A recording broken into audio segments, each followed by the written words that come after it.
Well, hello, ladies and gentlemen, and welcome to Rick the Wrestling Dad live stream of Zain vs. Yianni, Chapter 25. We're here and we're doing it. This is exciting. We are 15 minutes away from some of the best wrestling that you will ever see. So how many matches have Zain and Yianni wrestled since the U.S. Open? U.S. Open was 1. Then Final X was 2, 3, and then the Dogu was 4, correct? So they've wrestled 4 matches? Yes, that's right. Yanni's ahead 3-1 at this point. One, however, well, 2-2. Was a no yes. contest. Yeah. Mm-hmm. So that's interesting. Where we're at. So yeah, so we're up and running. We're just making sure we've got all the technical difficulty is. Making we're sure good to go. Making sure all the technical aspects of our live broadcast here are ironed out. I think we're good to go. Please shoot us a comment if you are experiencing any technical difficulties or if you can't hear us, if anything's going on. We will see it in the live chat. But let's start talking. Let's talk. Let's talk the history. Okay, this series has been absolutely fantastic. These guys are both professionals. They're some of my favorite wrestlers to watch. Yianni, straight alien, right? I mean, the guy can do things that nobody else can. And Zain is about as tough as they come. So, an alien. He's an alien. Yes. I've seen pictures on Twitter where they're like a picture of Yianni and then a picture of an alien. they look pretty similar? Very similar. Dude, I wonder if when everybody goes to storm Area 51 on, September 20th or 21st or whatever that is? Yes. What if it's just Yianni waiting in there and he's fighting everybody at Area 51? That could happen. That could happen. All right, so awesome. The first match. Let's go back to history real quick. Get you caught up to speed. We'll make a little predictions, and then matches will be starting up pretty quick. So first of all, setting the stage, we're here, like Rick so eloquently put. We are on match number 5. If Zain wins one match, the series is over. All right, so this could be a quick little fun entertainment for Labor Day, and then we're done. If Yianni wins, he's got to win another one. So we'll stay online here. We'll have hopefully some comments rolling in, and we'll just have a little wrestling talk in between the competitions, and then we'll get match 2. I'm praying for a match 2, but we'll see. We'll see if that happens or not. It kind of depends on the wrestlers. Kind of depends on the old wrestling. All right, here we go. How awkward is this going to be? Let's just preface it with this. We talked about this. They go out match number 1, and currently, so obviously, as Coach Rutt said, Zain is up 1-0 in the World Team Trials Series, best 2 out of 3 series. Zain texts him. It's like James Green, Ryan Deacon. Zain takes him down, laces him, and texts him in like 8 seconds. And then I would just start crying. All the fans in the arena are like, well. And then they're walking home. Yeah, bye. That would be rough. Don't do that, Zain. Don't do that. All right. Oh, my goodness. Okay, let's go back to history. Match 1. All right, match 1. It was a 6-4 win for Yianni. This was his kind of breakout party where he beat Jordan Oliver. He beat our Olympian. Help me out with names here. Gosh, this is terrible. Frank Molinaro. Gorilla Hulk. Frank Molinaro. Then he beat Zain in just like one stud after another. But it was a 6-4 win for Yianni, and he did a really good job of controlling ties with elbows. Zain's strategy was to club the head, and we're going to talk about strategies a lot because these guys and these coaching staffs, they change strategies so much. When we watched the Ringer Dake match, we saw the Cornell camp really game plan Derringer. We'll see if that's going to happen again with the Cornell camp maybe being able to out game plan Kale and his coaching staff, but something tells me that they're going to come out with something else. So I think it's just fascinating the differences and the different strategy changes between the matches. So that's what I want to kind of talk about real quick, more than anything else, and then we'll get into some predictions. So match 1, strategy for Zain was make him tired, wear on the head, right? Kind of what Zain does to everybody. Just hammer away, and impose your will. Yianni had a lot of success with elbow control. He was getting to elbow pull high C's, elbow pull Carl Perry shots, and or head inside singles. And Yianni won by the score of 6-4. So then came Final X, right? Zain won the World Team Trials tournament, And then it was just Zain and Yianni again for Final X. Zain completely changed up his strategy. It was fascinating. I thought he out game planned Yianni for sure. He was more pop in the head, moving laterally side to side. So instead of giving that elbow control up by holding the head and kind of grinding, hand fighting, he was more pop the head, rotate, rotate, rotate, and it was really working for him. He was getting to Yianni's legs with much more frequency. He won the first one 10-4. It was there at the end of the match. Yianni had a desperation move, so the score looked worse than it was. But overall, pretty dominating win for Zain. So more of that same in match 4. It came down to it was 4-2 Yianni. The exchange at the very end is why we're here today. But ultimately, the referees allowed a brick to be thrown. And they went back and scored a sequence 2-0 for Zain. And what Zain, I think, did best at Final X that really kind of changed up his strategy is he was able to get Yianni down to his butt, kind of split the middle. I watched a breakdown of technique and how important it is to have both hands on the outside, high crotch with both hands on a single leg. Zain is going to be able to Yianni is going to be able to defend that really well. So Zain was popping off doubles. Actually, in the second match, he blasted him for 4, like right off the whistle. He's going to have to do more of that today. So he was having success there where he was getting him down to his butt and then also sweep singles, running the backside, getting weight on Yianni's hands so he doesn't have opportunities to scramble. And then the Cornell camp went back. Yasser Dogu. It was a 9-5 win for Yianni. Yianni started to attack a little bit more from open, and I think he's going to have to do that again today in order to come out on top. And then the other thing that it looked wizardly like Yes. was his reattacks. Zain would fake or have like a little half shot, and like Yianni was back in on that ankle so fast, so quick. It was unbelievable. So that's where we are right now. This is what's going to decide it. Who can make the best strategic, game plans for these next 1 to 2 matches. And we're going to have some fun on our hands here. Now let's talk about this brick throw for a second that caused all the controversy.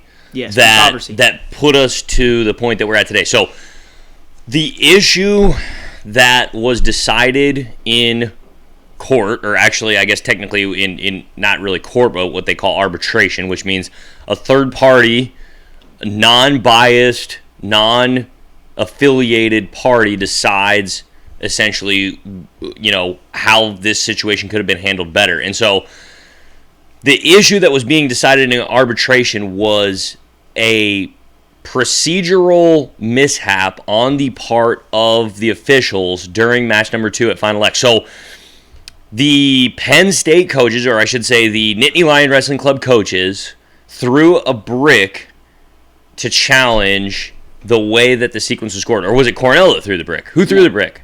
Penn State. Yeah, Nittany Lion Wrestling Club coaches threw the brick, and they wanted to challenge, the sequence at the end of the match. Well, what ended up happening was they didn't throw the brick until almost a minute after kind of the sequence that was like 43 seconds. 43 seconds. Well, the rule states that you have 5 seconds from the action happening, or the points being, actually it's the points being scored, correct? 5 seconds from the points being thrown up by the officials to throw your challenge brick. 5 seconds. So officials throw the points up. 1, 2, 3, 4, 5. If you have not thrown your brick in those 5 seconds, you do not get to challenge those points. Correct? That's right. Now, obviously 43 seconds is a long time, is a big screw up.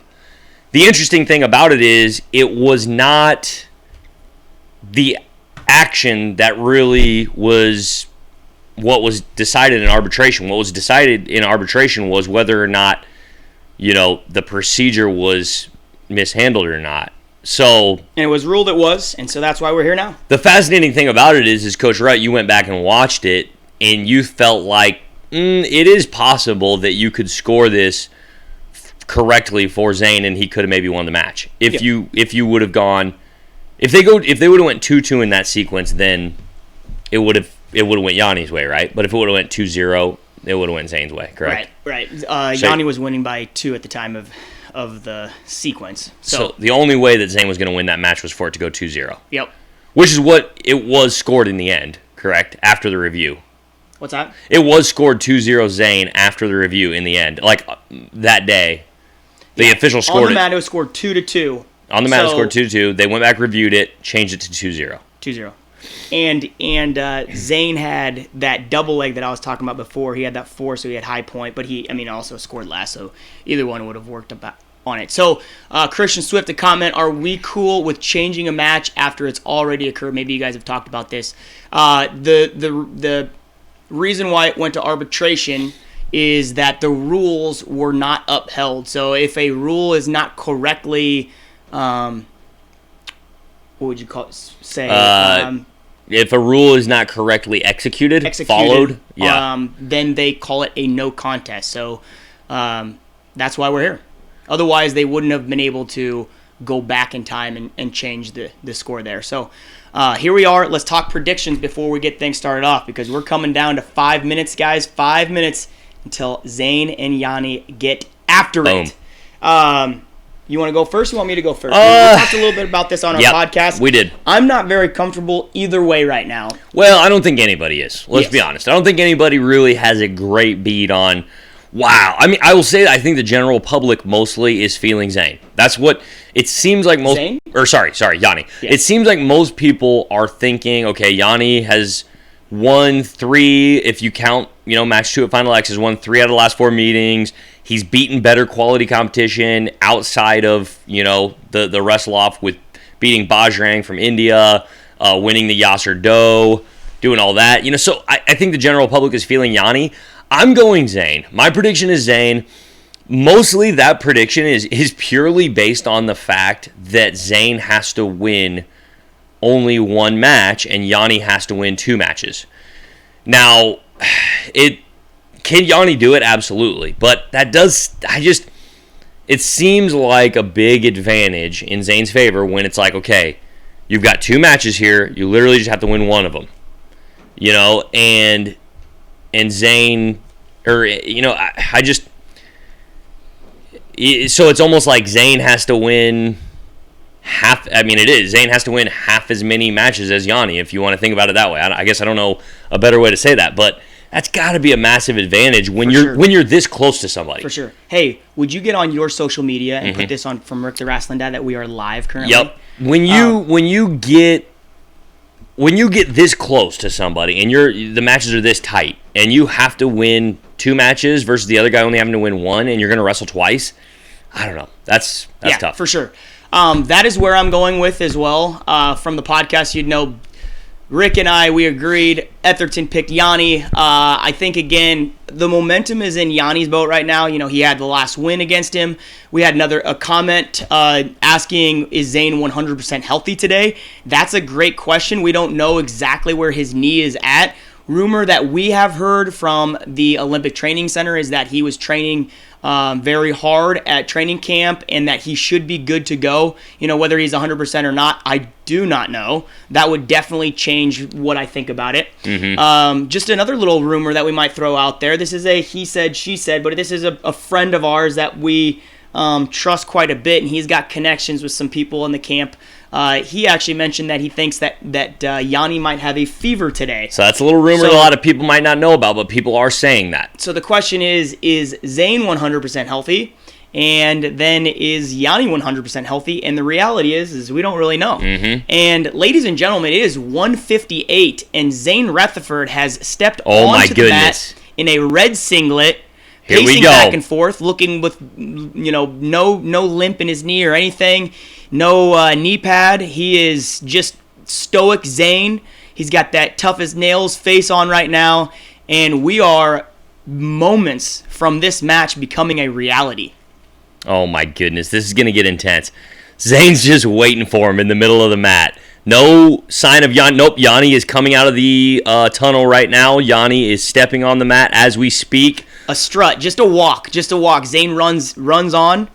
Heavy hand slap to Coach Gray and Coach Cole. My goodness, this is going to be fire. All right, here we go, ladies and gentlemen. We're going to commentate this match.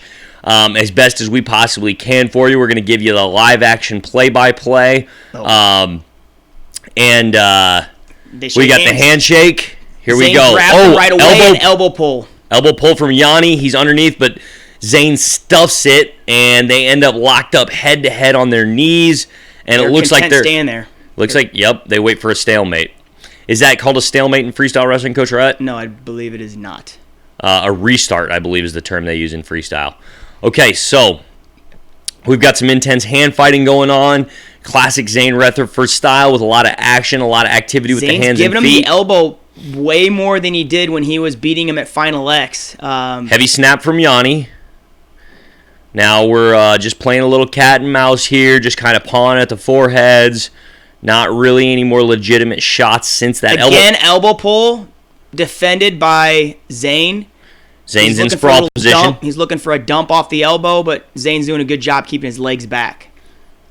Okay, back up on their feet again. Another restart. 0-0, 2:09 left in the first period.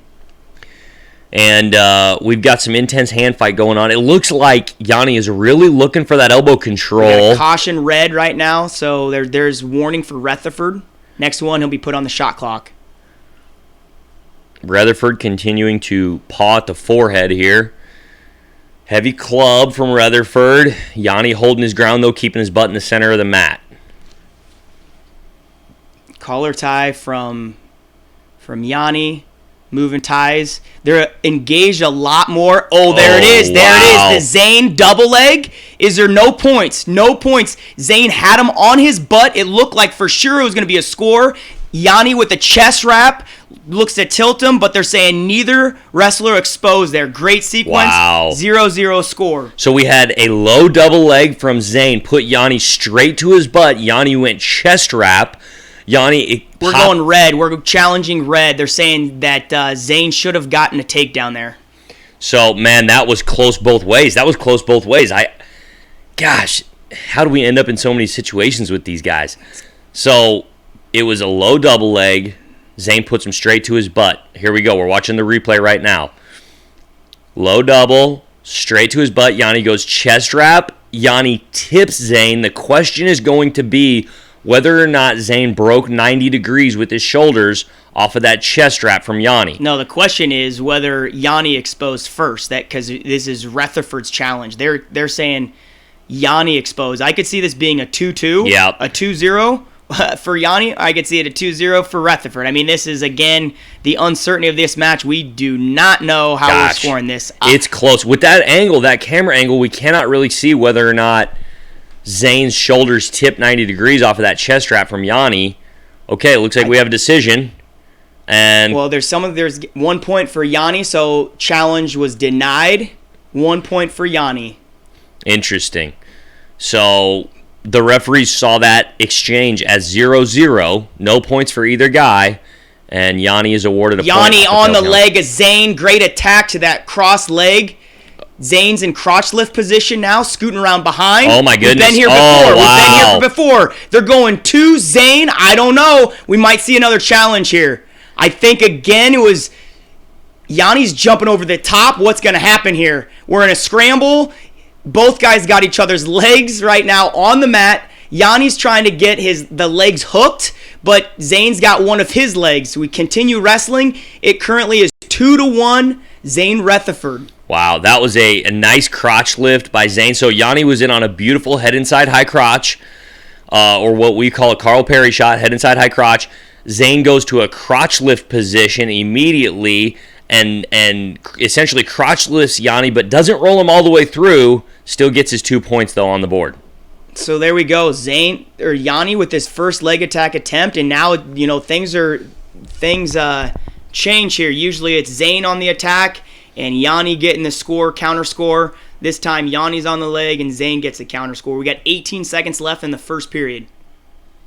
Yianni back into that head inside shot. Zain's got his legs back. Doesn't look like there's going to be any score. Wrestlers are content to have the referee bring them back up to their feet. 5 seconds left. We're going to probably be ending in this position. 3, 2, 1, and time.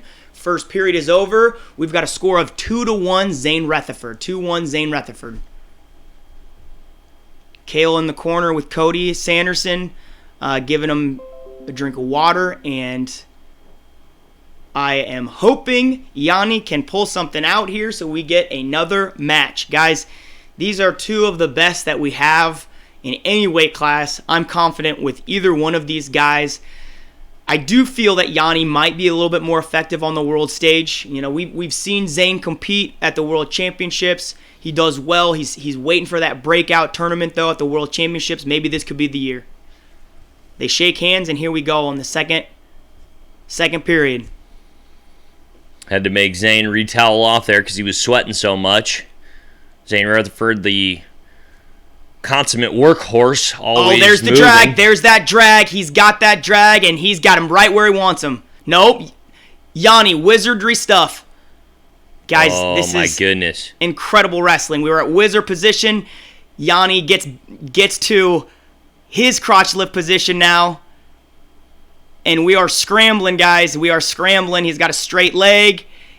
Trying to get the hands of Zain Rutherford off his ankle right now. He's got back leg hooked, and he's just trying to find a way to get that other leg untangled. He's closer. They're giving him 2 right now. They're giving him 2. Yanni's been offered 2.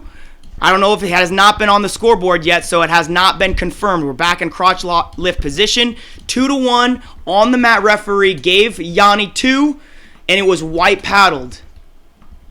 2:06 left. 2:06 left in the match. Oh my gosh, I could watch these guys wrestle all day long. 2 minutes, both guys. Again, pace has slowed a little bit now. Yanni's back to the head. The ties are a lot more prevalent in this match than they have been in the past. The last couple outings, here's a high C defended by Zain. Sheesh. Zain gets his leg back. We've got 1 minute and 42 seconds left. Zain Rutherford up 2-1. The last sequence was Yianni shoots in, Zain gets to that arm drag, it gets to the leg, and it looks like Zain's going to score, and then all of a sudden Yianni does wizardry stuff, gets to his position. We got 1.5 minutes. Come on, Yianni. Give us a match too, Yianni. We need it. Pace is starting to pick back up. 1:30. Yianni coming after him hard. Yanni's defending. Zain's defending. Now, a push out or any 1 point score will put Yianni ahead on criteria. So Yianni just needs to get Zain's butt to the edge, maybe get... Zain would still have because Zain would have criteria on the 2 point move. Okay, yeah, so Yianni does need a takedown. Right now, backdoor, we're looking, Zain's looking backdoor, and he's about to get a takedown. Yanni's going splits. Nothing yet. Yianni in a chest wrap position. Back to outside with Yanni's in a chest wrap. He needs to score this chest wrap if he's going to have a chance to... Elevating his hips right now. We're down to 47 seconds. Yianni is down on the mat, or Zain is down on his belly. Restart. With a leg. We're restarting. 43 seconds left. 43 seconds left in the second period. This is going to decide our 65-kilogram world team. If Zain Rutherford is able to hang on. He's going, hands are low. Yanni's shooting in. He's looking. Nice attack by Yianni. Yanni's looking tired. I don't know if he can produce the offense that he needs right now in order to take down a Zain Rutherford caliber athlete. Okay, we've got a caution red for, it looks like maybe hands to the face. 25 seconds right now. 25 seconds. Maybe it was an activity caution. Yianni is changing levels. He's back and forth. Yianni. Oh my gosh. Zain slips. Zain's in deep on a single. Yianni went underhook and tried to do a throw by. Zain slipped his arm out and went to a single position. We're back to that extended position. Yanni's trying to kick the armpit, get away, and they clear it. You are kidding me. They stop it. They give one to Zain. Give one to Zain. He's on a single leg defense where he's got the ankle. He jumps over the top and he's kicking the armpit. They stopped the match and they white paddled it. This is it. Zain wins. 4 seconds, 3. Yianni, Zain flexing.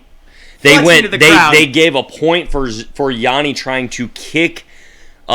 He was basically essentially trying to kick out of the position, and he kicked Zain straight in the back of the head. Gave him a little kickstart, and that's how you clear that position, though. I mean, that's technique. I don't know why they're stopping that. Offered a 1 point. The side table, they white paddled it. Did you know that? I agree with you.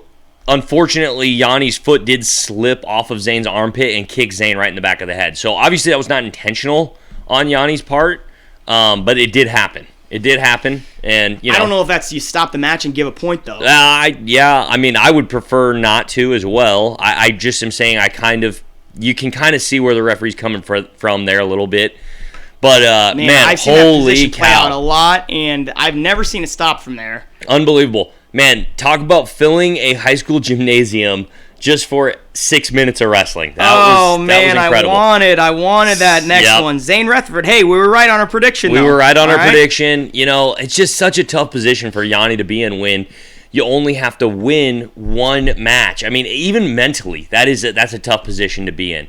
You know, and Zain came out firing. He was, attacking the legs a lot. This sequence here when Yianni got to that Carl Perry's actually almost more low single and then Zane's able to kind of split it.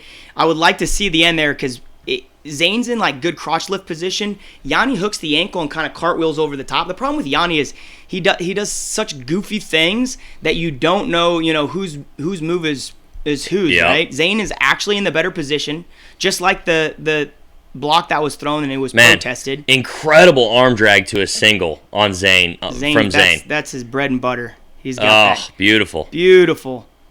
Man, these guys are top caliber. What fun was that to watch? That was incredible. I just wish there would have been a match 2. Unbelievable. It's just so crazy. I mean, thinking about all of the time that has gone by since Final X and Yianni waiting to see if he's going to get another wrestle off. Zain waiting to see if he's going to have to, strap up and go again. And there's this culmination, and now it's all over with, and it just almost feels weird.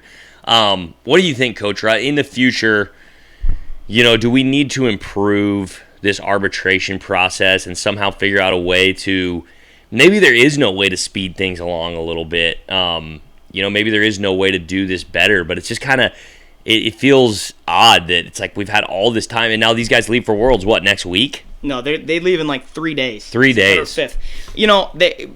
Arbitration has nothing to do with USA Wrestling. I mean, USA Wrestling would have liked for it to be done a lot sooner, right? And they could have done this wrestle-off with Ringer Dake, 2 weeks ago? But that's just not the way that it works, right? I mean, arbitration is there's a certain time that they have to, I don't know what it is on their end, but us as wrestling have no, say in how to speed it up. So, well, unless we had some.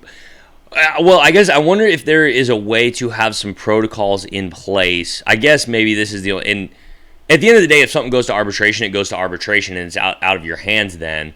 And I guess I don't know how a person goes about getting something to arbitration. I mean, I guess Yianni's lawyers had to. There's a long process. Rob Cole has some interviews on Full Wrestling that he talks about how long and arduous the process is. It's not an easy thing. I mean, people are saying, well, this sets a precedence for this to happen. Guys, the only way that this overturn, a match happens is you have to have some serious, legs behind your argument. And it's even that, it's an arduous and just tedious process that I don't think Rob Cole mentioned that he would not want to do it again. So no, yeah. So, but it's just interesting because I guess where I was going with that is maybe we need to have some more procedures in place that will limit this from happening. Like maybe USA Wrestling needs to have a better, and I guess I don't know how you do this because it was the best officials that we have that made the wrong call in the first place when they screwed up the brick throw procedure. But it's just like we need to have a way that if something goes wrong, we can correct it in-house earlier. Because it was an obvious misconduct of the rules, right? Yeah. And it's like we need to be able to correct it earlier and then, have a wrestle-off a week later in-house on our own time without having this huge...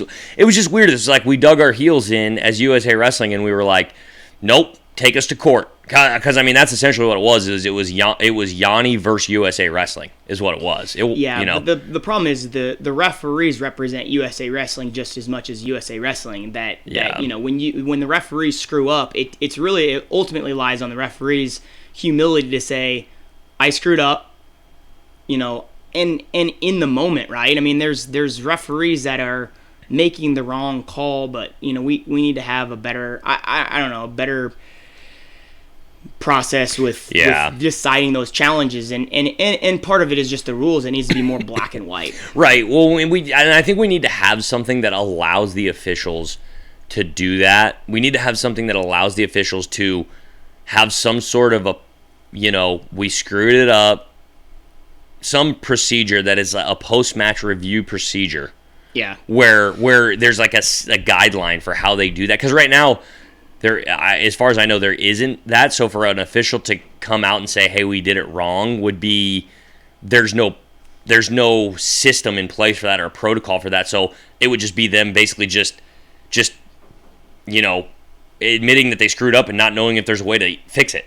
And that's part of the reason why I think they double down and say that they didn't screw up, because there's no safeguard in place right now to fix their screw up. So it's like, no, we have to stick with the call we made. Well, yeah, when the rules state that 5 seconds, but your head official, there's an interview with the head official who ultimately made the call that he said, well, I've seen it happen 15 20 seconds later. It's more of like it's not a black and white 5 seconds, but the reality is we need to have the rules black and white so this doesn't happen. Right. So let's go through real quick, and will be the end here, which is really sad. I wanted to watch another match, but it's 2:15 and wrestling started at 2:00. Yep. And we're all done. And we're done. Depression is hitting in.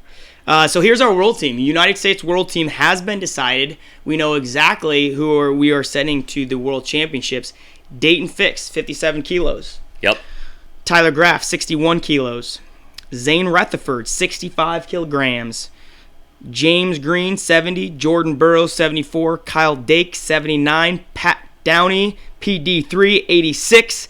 Jaden Cox, 90. Kyle Snyder, 97. And Nick Gwizdowski will be our heavyweight. Rick, how many medals are we getting at the World Championships? Golly, that is a real tough question to ask. There's two ways I'm going to answer that. I'm going to answer with what I view as our guaranteed medals. Okay. Which is Kyle Snyder, Jordan Burroughs, Kyle Snyder, Jordan Burroughs. Who else am I missing there? Jaden Cox. And would that be it? Is that our three kind of like guaranteed medals? Probably. Gosh, so we've got three guaranteed there. So we know we're getting three. Okay. And then I'm gonna say I think Zain medals, and I'm gonna say I think Fix medals. I think we're getting 5. Really, really good shot at 5. I want to say James Green just because he's done it, but that's hard. I don't know. For some reason. Hey, wait. We missed Kyle Dake. Oh, Dake. Okay, so Dake. So 4 guarantees. 4 guarantees. I'm gonna go Zain. I'm gonna go. I think Zain and Fix are our tier 2 next best shot at medals. You obviously got to put James Green in there as a bubble. Like he's done it. So he's probably a tier 2 medalist. Got a really good shot. As good, I guess you got to say James Green has as good of a shot at a medal as Yianni or Fix, right? I mean, you should say that anyway. Zain. Or sorry, Yianni's out of the picture. Sorry, Zain or Fix. Yeah, golly, oh my gosh. Yeah. Zain or Fix. Yeah, for sure. Yeah. So 6. I would agree. I think 6. I'm gonna agree with 6 as well. So not that PD3 can't do it. You never know, but I'm just not gonna. If I was a betting man, I'm not gonna put my paycheck on it. No, he cannot do it. We watched him wrestle at a local tournament, and he's not gonna do it. He could do it. No, it's he's just not. I'm not betting the old farm on it. We'll just put it that way. Yep.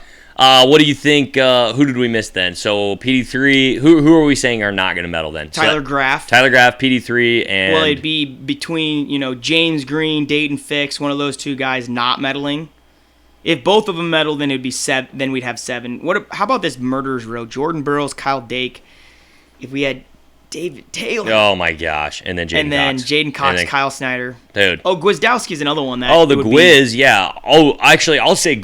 Okay, so I'm giving. Gosh, man, I need to have the list in front of me because I'm just doing a terrible. I put it up in front of you. I'm doing a terrible job here. Right here. I would say. Okay, let me basically just take back everything I just said for the last 3 minutes. Okay. I would say Gwiz is the next after Dake, Burroughs, Snyder.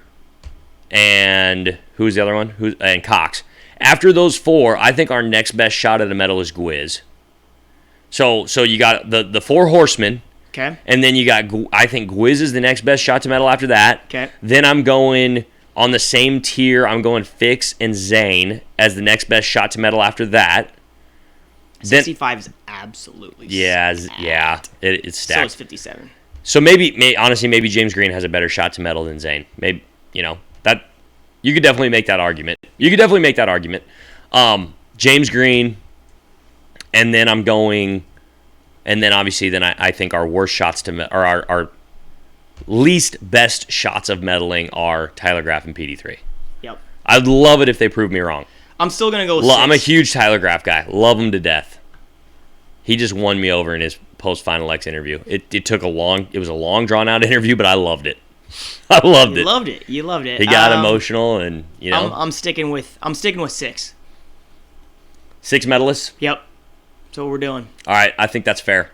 Well, with that, Coach Rudd, I think it might be time we call it a day. It was short, but it was fun. It was short and sweet. So make sure you hit the old subscribe button. We'll continue to do these little live audio commentaries. Probably with the World Championships will be the next one. Yep. And so stick with us here. We also got a podcast weekly. And yeah. Like and subscribe. Like and subscribe. Later, ladies and gentlemen.